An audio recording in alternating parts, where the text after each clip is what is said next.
Hi friends, आज हम बात करेंगे रिवर्सिबल पल्पाइटिस और इरिवर्सिबल पल्पाइटिस क्या होता है। तो इसको हम एक क्लिनिकल सिचुएशन से समझ लेते हैं कि सपोज़ हमारे पास एक पेशेंट आता है और उनकी कंप्लेंट रहती है कि उनका टूथ डिकेड है और इसके साथ वो बताते हैं कि हाँ, इसमें कोई पेन नहीं होता है या पेन होता भी है तो कभी कोई हार्ड फूड सब्सटेंस खा लिया तो अचानक से पेन हुआ, पर ये पेन थोड़े टाइम के बाद ठीक हो गया, यानी कि 3-4 सेकंड में अपने आप ही ठीक हो गया। तो ये पॉसिबल चांसेस हैं कि वो रिवर्सिबल पल्पाइटिस है।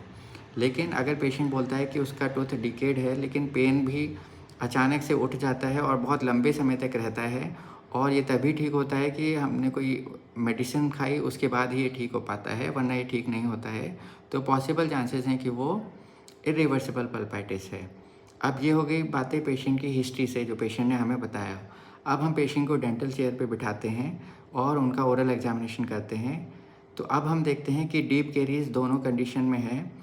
इसके साथ साथ अगर टूथ मोबिलिटी नहीं है, इसके साथ साथ अगर हम देखते हैं कि कोई भी एब्सेस नहीं है, डेंटल एब्सेस नहीं है उस टूथ के साथ एसोसिएटेड, उसके साथ हम देखते हैं कि टूथ को अगर हम परकस करते हैं, प्राइमरी टीथ को जो परकशन करना है वो हम फिंगर से यानी डिजिटल परकशन करेंगे, दबाकर देखेंगे।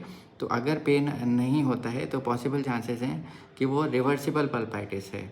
लेकिन अगर हम ओरल एग्जामिनेशन करते हैं और हम देखते हैं कि डीप कैरीज के साथ डेंटल एब्सेस भी है, उसके साथ मोबिलिटी भी है या नहीं है, उसके साथ अगर हम परकशन चेक करते हैं परमानेंट टूथ के केस में, टैप करते हैं इंस्ट्रूमेंट से वर्टिकली, तो हम देखते हैं कि सेंसिटिविटी टू परकशन है, तो इसका मतलब कि वो पॉसिबल चांसेस हैं इरिवर्सिबल पल्पाइटिस है।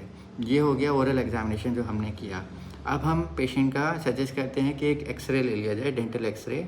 अब इसमें हम देखते हैं कि अगर प्राइमरी टूथ है तो फर्केशन पैथोलॉजी दिखेगी हमें, तो चांसेस हैं कि वो इरिवर्सिबल पल्पाइटिस है। अगर पैथोलॉजी नहीं है, फर्केशन पैथोलॉजी, तो चांसेस हैं कि वो रिवर्सिबल पल्पाइटिस है। लेकिन अगर हम देखते हैं कि परमानेंट टूथ है, उसमें वही कंडीशन अगर पैथोलॉजी नहीं है जो कि अपाइकल होनी चाहिए थी, वो नहीं है, तो इसका मतलब है कि वो रिवर्सिबल पल्पाइटिस है। लेकिन अगर पैथोलॉजी यानी कि पेरी अपाइकल पैथोलॉजी प्रेजेंट है तो इसका मतलब वो इरिवर्सिबल पल्पाइटिस है। अब दोनों कंडीशंस में ट्रीटमेंट क्या पॉसिबल हैं कि अगर प्राइमरी टीथ है तो हम रिवर्सिबल के केसेस में या तो हम आईपीसी ट्रीटमेंट कर सकते हैं, पल्पोटमी ट्रीटमेंट कर सकते हैं। यही चीज़ अगर परमानेंट टीथ है तो हम उसमें पल्पोटमी कर सकते हैं।